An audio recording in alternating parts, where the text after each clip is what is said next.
أعوذ بالله من الشيطان اللعين الرجيم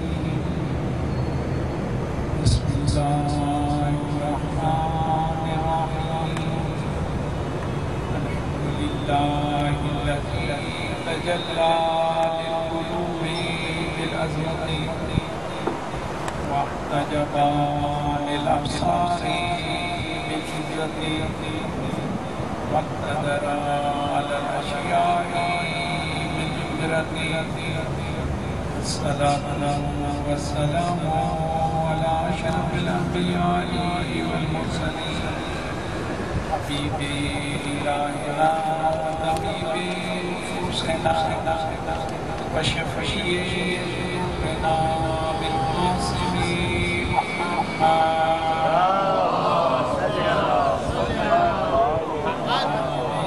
الطيبين الطاهرين المعصومين المسجونين ولعنة الله على أعدائهم من يوم عداوتهم إلى قيام يوم الدين وقد قال الله تبارك وتعالى في محكم كتابه أعوذ بالله من الشيطان الرجيم بسم الله الرحمن الرحيم تبارك الذي بيده الملك وهو على كل شيء قدير محمد وآل محمد صلى الله عليه وسلم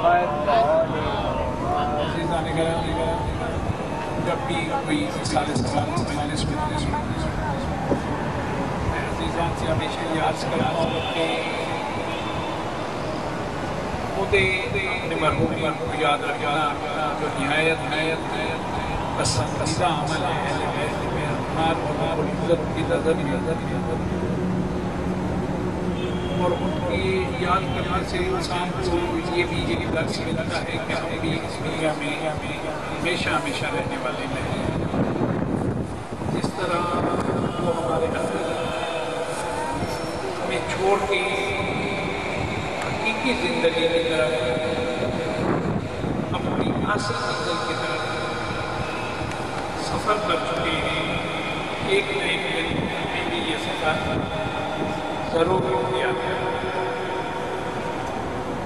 لیکن انسان بہت جلد پروردگار عالم نے اس دنیا سے انسانوں کو یہ جو کچھ مدت کے لیے بھیجنا اور اس کے بعد اپنی حقیقی منزل کی طرف سفر شروع کرنے اس کا رات ہی یہی پہلا اگر اللہ چاہتا انسان کو خلق کرتا تمام انسان کو ایک ساتھ اس دنیا سے رخصت کر دیا لیکن پروردگار عالم نے یہ نظام اس طرح رکھا ہے کہ دنیا میں انسان آتے ہیں اور ایک خاص وقت کے بعد اس دنیا سے کوچ کر جاتا ہے اور اس میں کسی سن و سال کی بھی کوئی قید نہیں ہے صحت و سلامتی اور بیمار ہونا بھی کوئی شرط نہیں ہے آپ نے اور میں نے ہم نے کئی صحت مند دیکھے ایک گھر اس گھرانے میں مریض موجود ہیں مریض اس دنیا سے رخصت نہیں ہوا لیکن صحت مند ترین فرد دنیا سے چلا گیا کئی گھرانے کے جن میں بزرگ موجود ہیں اور جوان سال گھر سے چلے گئے یہ سب اسی لیے ہیں کہ آپ کو اور مجھے پروردگار عالم نے یہ کہا ہے کہ ان چیزوں سے عبرت حاصل دیکھو چاہے جتنا بھی زندگی کرو ایک نہ ایک دن تمہیں اس دنیا کو چھوڑنا ہے تمہاری حقیقی زندگی کسی اور جگہ ہے لیکن انسان یہاں آ کے اتنا محب ہو جاتا ہے اس دنیا میں کہ اس حقیقت کو بھلا دے پیغمبر اکرم حضرت محمد صلی اللہ علیہ وآلہ وسلم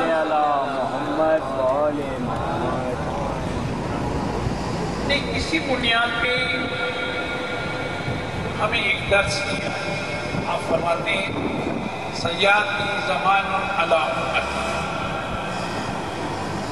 عنقریب میری امت میں ایک وقت آئے گا، ایک زمانہ آئے گا، ایک دور ایسا یحبون خمسا و ینسون خمسا، کہ میری امت کے لوگ، میرے ماننے والے، دین اسلام کو ماننے والے، ایمان لانے والے 5 چیزوں سے محبت کریں گے اور 5 چیزوں کو بھلا دیں گے۔ یحبون الدنیا و ینسون الآخرہ، دنیا سے محبت کریں گے اور آخرت کو بھلا دیں گے۔ یحبون المال و ینسون الحساب، مال و دولت سے محبت کریں گے لیکن حساب کتاب کو بھلا دیں گے۔ یحبون القصور و ینسون القبور، بڑے بڑے محلات، بڑے بڑے گھر، بنگلوز، ان سے محبت کریں گے اور قبر کو بھلا دیں گے۔ یحبون النساء و ینسون الحور، عورتوں سے محبت کریں گے اور پروردگار عالم ان کے مقابلے میں جو پورے عطا کرنے والا ہے انہیں بھلا دیں گے۔ 5ویں چیز یحبون النفس و ینسون الرب، یہ بیماری انسان کو اس مقام پہ لے جائے گی، یحبون النفس، اپنی ذات سے محبت کریں گے، رب العزت کو بھی بھلا دیں گے، اپنے خالق و مالک کو بھی بھلا دیں گے۔ پیغمبر اکرم اس کے بعد فرماتے ہیں اولئک بریئون منی وانا بریء منکم، جو اس حد تک بیماری میں گرفتار ہو جائے گا پھر نتیجہ یہ ہوگا کہ میں رسول خدا اس سے بری ہوں، اس سے بری و ذمہ ہوں اور وہ مجھ سے بری۔ سب سے پہلی بات جو پیغمبر اکرم نے کہی ہے ہمیں اس پہ غور کرنا ہے۔ آپ نے کہا یحبون خمسا و ینسون خمسا، 5 چیزوں سے محبت کریں گے، 5 چیزوں کو بھلا دیں گے۔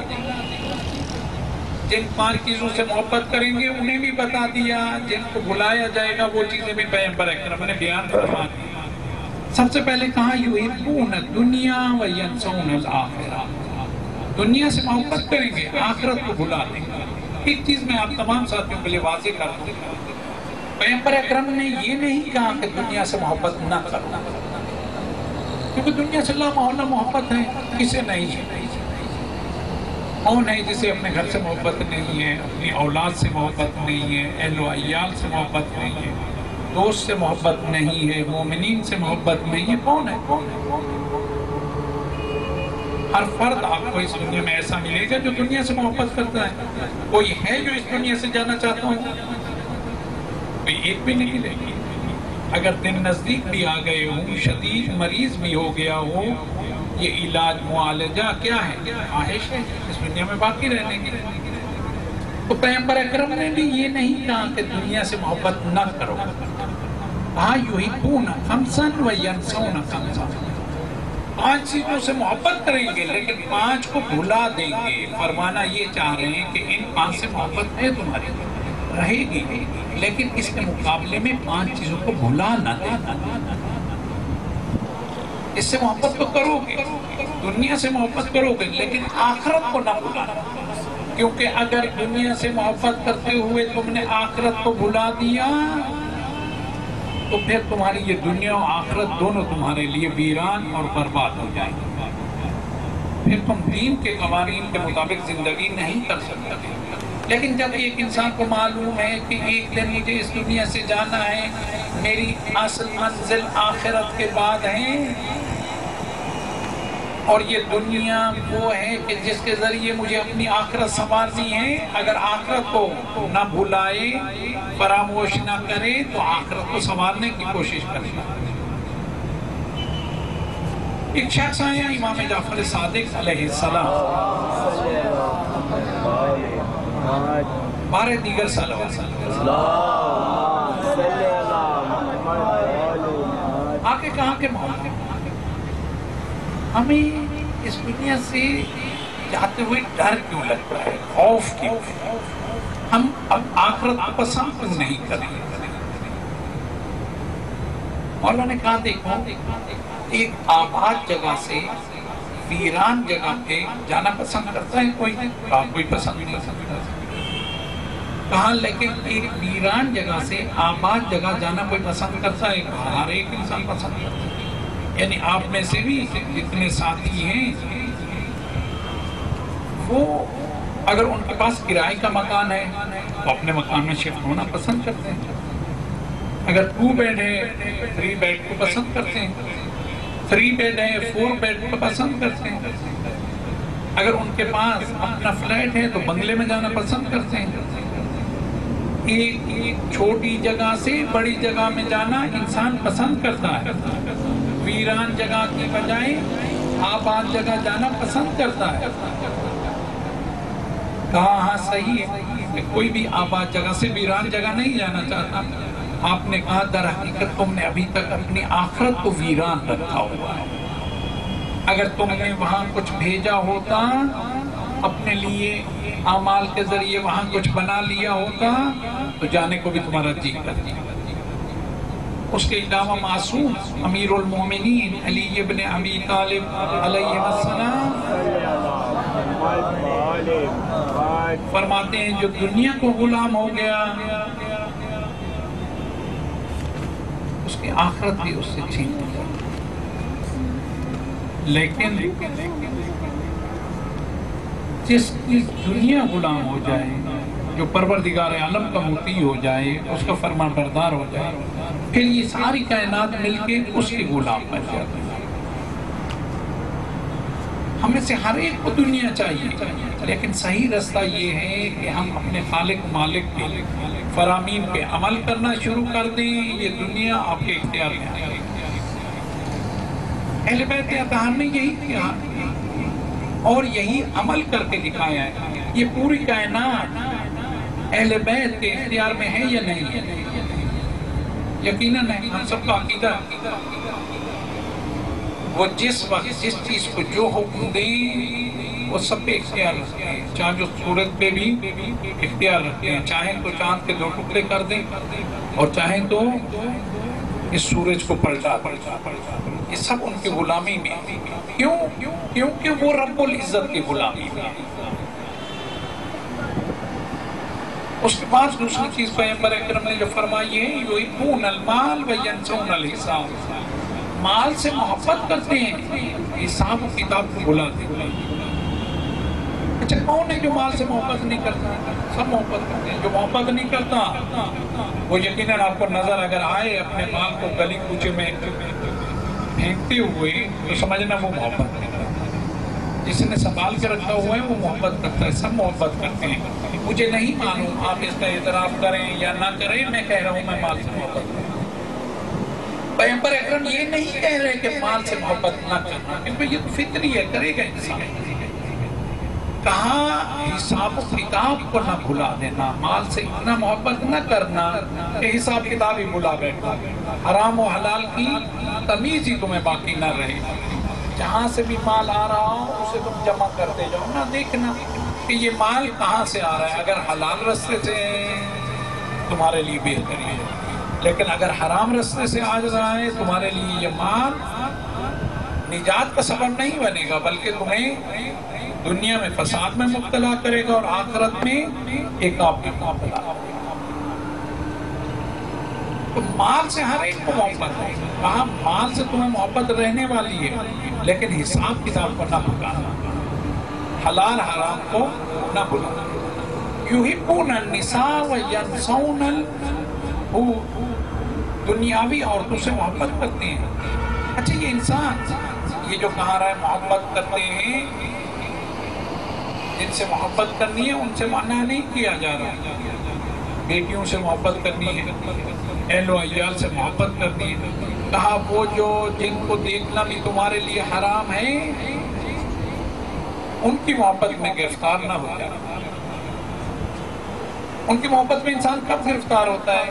کہتا ہے کہ مجھے بہت اچھی لگی، خوبصورت ہے، لیکن رب العزت اس کے مقابلے میں جو عطا کرنے والا ہے، اگر کوئی صبر کر جائے، وہ حوریں اتنی خوبصورت ہوں گی کہ پھر یہ دنیاوی خواتین کسی کو خوبصورت مقابلے میں نہ لگے. یعنی ایسا بھی نہیں کہا کہ اپنی بیوی سے کوئی محبت نہ کرے، اپنی بیوی سے محبت کرنا عبادت ہے، ثواب بھی اسی کا، لیکن وہ جن کو دیکھنا جائز نہیں ہے، کہاں کہیں ان کی محبت میں گرفتار نہ ہو، بلکہ اگر صبر کرو گے تو پروردگار اعلیٰ آگے تمہیں اس سے بہترین عطا کر دے گا. یحبون القصور وینسون، بڑے بڑے محلات سے انسان محبت کرنے لگے گا لیکن قبر کو بھلا دے گا. اچھا کون ہے اپنے گھر سے جو محبت نہیں کرتا؟ میں نے ابھی عرض کیا، جس کے پاس کرائے کا گھر ہے، آیا وہ اس بات کو پسند نہیں کرتا کہ پروردگار عالم اسے اپنا گھر عطا کرے؟ جو 2 بیڈ کے گھر میں ہے، آیا وہ پسند نہیں کرتا کہ اسے 3 بیڈ کا مل جائے؟ جو کھارا در میں تھا سولجر بازار میں آنا پسند کرتا تھا، جو سولجر بازار میں ہے وہ سوسائٹی میں جانا پسند کرتا ہے، جو سوسائٹی میں ہے وہ ڈیفینس میں جانا پسند کرتے ہیں. تو یہ نہیں کہا کہ اپنے گھر سے محبت نہیں کرتا، کہا اس کے بعد بھی ایک گھر تمہارا کچھ مدت کے لیے ہے، وہ قبر ہے، اس کو نہ بھلا دے. کیونکہ اگر تم نے نیک اعمال کیے، جس طرح تم چاہتے ہو کہ اس گھر میں ہر آسائش تمہارے پاس موجود ہو، کوئی تکلیف نہ ہو، گھر ہے اسی لیے کہ اس میں انسان آرام کرے، تو قبر کو بھی اسی طرح بنا دینا. ایسا نہ ہو تمہاری قبر تاریک ہو جائے، قبر کو بھی نورانی کرنا. جیسے یہاں لائٹ چلی جائے اور انسان پریشان ہو جاتا ہے، وہاں بھی اگر ہوا آنا بند ہو گئی اور نور کا انتظام نہ ہوا، انسان تکلیف میں آ جائے گا. یقیناً کہا کہ اس قبر کو نورانی بنانے کا انتظام اسی دنیا میں کرنا، وہاں ہوا کا انتظام اسی دنیا میں کر سکتے ہو. وہاں پہنچنے کے بعد پھر کوئی عمل اس چیز کا سبب نہیں بن سکتا. مزید مختصر یحبون النفس وینسون الرب، کہا یہ بیماری بڑھتے بڑھتے کہاں تک انسان بیمار ہو جاتا ہے؟ سب سے پہلے دنیا کی محبت میں گرفتار. دنیا کی محبت جیسے ہی ہوئی، مال حاصل ہوا، مال کی محبت میں گرفتار. جب مال آ گیا، عورت کی محبت میں گرفتار.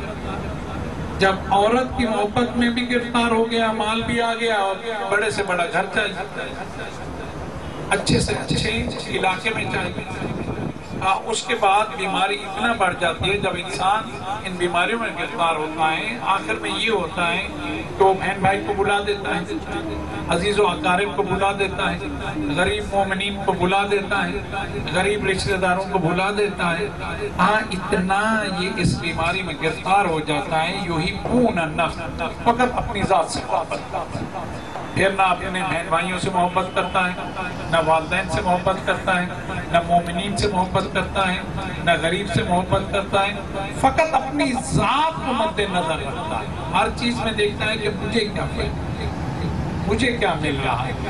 کہاں جب انسان یہاں مبتلا ہو جاتا ہے، ایسا نہیں ہے کہ ہمسائے کو بلا دیتا ہے، والدین کو بلا دیتا ہے، دوستوں کو بلا دیتا ہے، مومنین کو بلا دیتا ہے، ایسا نہیں ہے. کہاں اپنے رب کو بھی بلا دیتا ہے. آپ نے دیکھا ہوگا کئی افراد ایسے ہیں، کئی دن گزر جاتے ہیں رب العزت کی بارگاہ میں 2 رکعت نماز کے لیے بھی حاضر ہونے کا وقت ان کے پاس نہیں ہوتا. اپنی ذات کے لیے سب کچھ کر رہا ہے، اپنے خالق و مالک کو بھی بلا دیتا ہے. پیغمبر اکرم فرما رہے ہیں جو اس قدر بیماری میں مبتلا ہو جائیں، اولئک بریئون منی، وہ لوگ مجھ سے بری ہیں، وَأَنَا بَرِيٌّ مِّنْهُمْ، اور میں ان سے بری ہوں. مراد کیا ہے؟ میری شفاعت کی امید نہ رکھنا. انہوں نے مجھ سے رشتہ توڑ لیا ہے، میں نے ان سے رشتہ توڑ لیا. ایمانداری کی بات میں تو ہمیشہ عرض کرتا ہوں، ہمارے پاس ایسے اعمال ہونے چاہیے، ویسے اعمال تو ہیں نہیں. امید ہے شفاعت پیغمبر اکرم اور اہل بیت اطہار کی، لیکن پیغمبر اکرم کہہ رہے ہیں کہ جو ان بیماریوں میں اس طرح گرفتار ہو جائے گا، جو دنیا سے تو محبت کرے گا لیکن آخرت کو بھلا دے گا، جو مال سے محبت کرے گا حساب کتاب کو بھلا دے گا، جو دنیاوی عورتوں سے محبت کرے گا حوروں کو بھلا دے گا، جو دنیاوی گھروں سے محبت کرے گا اور قبر کو بھلا دے گا، جو اپنی ذات سے محبت کرے گا اور اپنے خالق و مالک کو بھلا دے گا، جب اتنا مریض ہو جائے گا تو پھر اس کو ہماری شفاعت بھی نصیب نہیں ہوگی۔ اہل بیت اطہار نے ہمیں یہ پیغام دیا، آپ اور میں اسی دنیا میں رہ رہے ہیں، یہ نہیں کہا گیا کہ اس دنیا سے محبت نہ کرو، کہیں اشتباہ نہ ہو، غلطی نہ ہو، کہیں بھی پیغمبر اکرم نے ایسی کوئی بات نہیں کی۔ کہا 5 چیزوں سے محبت اتنی نہ کرنا کہ دوسری 5 چیزوں کو بھلا دو۔ اور یہ جو یاد رکھنا ہے یہ ہمیشہ انسان کے کام آتا ہے۔ خود یہ جو مجلس برپا ہے اپنوں کو یاد کیا گیا، اپنے مرحومین کو یاد کیا گیا، اور اپنوں کو ہمیشہ انسان یاد کیا۔ کربلا کے واقعات، اتنے مسائل جب گزر گئے سب اپنوں کو یاد کیا۔ کوئی اکبر کو یاد کر کے روتا تھا،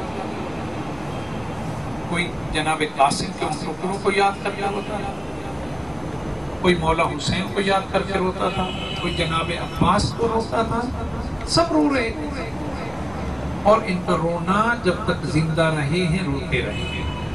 جناب سکینہ بھی کبھی اپنے بھائی اکبر کو روتی تھی، کبھی بھائی قاسم کو روتی تھی، کبھی اصغر یاد آتے تھے روتی تھی، وہ سب روتی تھی۔ کبھی چچا کو یاد کر کے روتی تھی کہ چچا پھر پانی کم نہیں کہوں گی، چچا آپ جب سے گئے ہیں مجھ پہ بہت ظلم ہونے لگے۔ لیکن اپنے بابا کو یاد کر کے بہت روتی تھی، پاک پاک کے بابا کو یاد کرتی تھی، گریا کرتی تھی۔ جب زندان شام میں تھی اور یاد کرتی تھی۔ صبح سویرے پرندوں کو جاتے ہوئے دیکھا، اپنے بھائی کو یاد کر کے کہا بھیا سجاد یہ پرندے کہاں جا رہے ہیں؟ کہا سکینہ یہ اپنے رزق کی تلاش میں جا رہے ہیں، دانا ان کا رزق ہے اس کی تلاش میں جا رہے ہیں۔ شہزادی خاموش ہو، شام کا وقت ہوا، یہ پرندے دوبارہ پلٹنے لگے۔ کہا بھیا آپ کہاں جا رہے ہیں؟ امام سجاد سے ہاتھ جوڑ کے میں عرض کروں گا مولا اس سوال کا آپ جواب دے دیں گے، لیکن اس کے بعد جو سوال ہے اس کا جواب آپ کے پاس ہے، آپ دے نہیں پائیں گے۔ کہا بھیا اب یہ پرندے کہاں جا رہے ہیں؟ کہا اپنے گھروں کو پلٹ رہے ہیں۔ میں نے کہا اپنے بہت یاد آتے ہیں مصیبت میں، مشکلات میں، جیسے ہی کہا اپنے گھروں کو جا رہے ہیں، شہزادی نے رو کے کہا بھیا ہم مدینہ کب جائیں گے؟ جیسے ہی کہا ہم مدینہ کب جائیں گے، دیکھا سید سجاد نے جواب نہیں دیا، رو کے کہا کیا ہم مدینہ نہیں جائیں گے؟ بھیا آپ بتائیں ہم مدینہ کب جائیں گے؟ بہن سغرا کو گلے لگا کے اکبر کا بوسہ کب دیں گے؟ بابا کا بوسہ کب دیں گے؟ یہ کہا تھا، کہا بھیا آپ بولتے کیوں نہیں ہم مدینہ کب جائیں گے؟ یہ کہنا تھا، سید سجاد نے رونا شروع کیا، گریا کرتے کرتے زمین پہ بیٹھ گئے۔ شہزادی زینب نے دیکھا، روتے ہوئے کہا سکینہ تم نے میرے بیٹے کو کیا کہا؟ اسے کیوں رلایا ہے؟ کہا بے جان ہم نے کوئی بات نہیں کی، ہم نے بھیا سے یہ پوچھا پرندے کہاں جا رہے ہیں؟ بھیا نے کہا اپنے گھروں کو جا رہے ہیں۔ ہم نے پوچھا ہم مدینہ کب جائیں گے؟ بھیا نے رونا شروع کر دیا، بھوپی آپ بتائیں ہم مدینہ کب؟ جیسے ہی کہا شہزادی زینب بھی رونے لگی۔ روایت میں شہزادی سکینہ روتے روتے غش میں آ گئی، کہنے لگی کیا ایسا لگتا ہے ہم مدینہ نہیں جائیں گے؟ جب یہ واقعات ہو گئے، جب زندان سے رہائی ملی، جب قافلہ جانے کو تیار ہوا، سید سجاد آئے، اپنے آپ کو سکینہ کی قبر میں گرا دیا اور روتے ہوئے کہا سکینہ تم کہتی تھی ہم مدینہ کب جائیں گے؟ اٹھو ہم مدینہ جاتے ہیں، اٹھو مدینہ چلا۔ اللہ لا نقل اللہ القوم الظالمین سیعلم الذین ظلموا ای منقلب ینقلبون۔ بارہ الہ اس کلیس توسل کو اپنی بارگاہ میں قبول فرما، اس کے ثواب کو جن مرحومین کے ایصال ثواب کے لیے یہ مجلس برپا کی گئی ہے انہیں عنایت فرما، ہمارے آقا و مولا کو ہم سے راضی ہو۔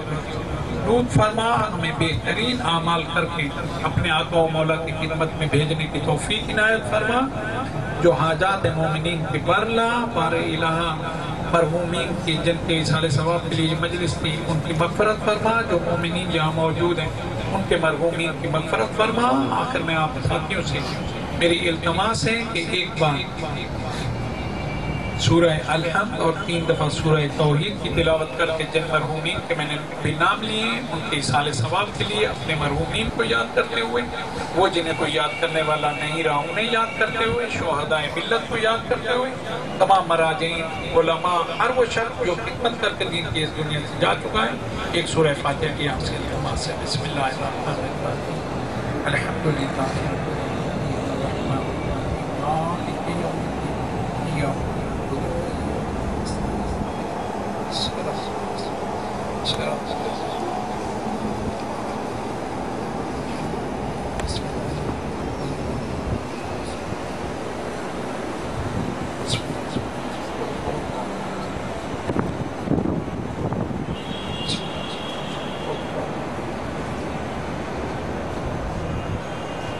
ماتم حسین یا حسین یا حسین یا حسین۔